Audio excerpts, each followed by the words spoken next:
Hello friends, I'm here again with a new lesson. Two words are here. First is hawk is come and second is come. Which is right for the pick? To answer this question, we'll refer to the dictionary. First word is there, C-O-C-K, S-C-O-M-B, and pronunciation and definitions are given there. The spelling is there, C-O-C-K-S-C-O-M-B. You will find this in the dictionary. Then you will find the British pronunciation of this word. This is the space mark. Now this is syllable division.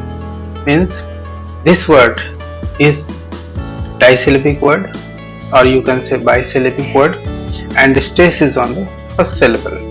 This is first syllable and this is second syllable. So this is coxcomb.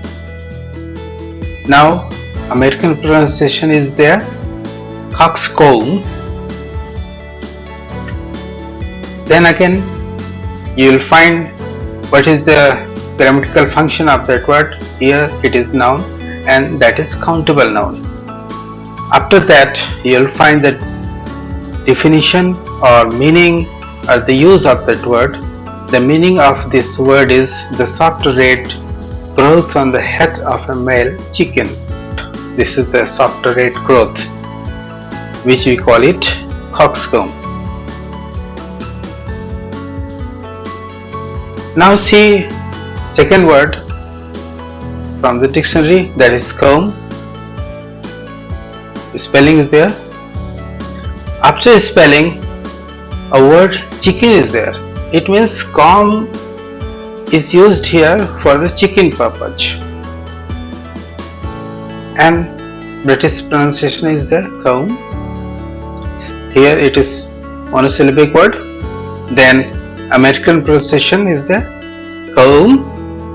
After that, noun, function of the word as a grammatical category, that is countable noun. And after that, the meaning or use of that word is given. Here the meaning is there, a soft red growth on a chicken's head. Similarly, this picture is here. Now see both the words in a single place. This is coxcomb. Here in the dictionary you will find, or here it is there, that also see also the word comb. And in commentary, here it is given see coxcomb. It means in the dictionary you will find both the words. Thank you, sir.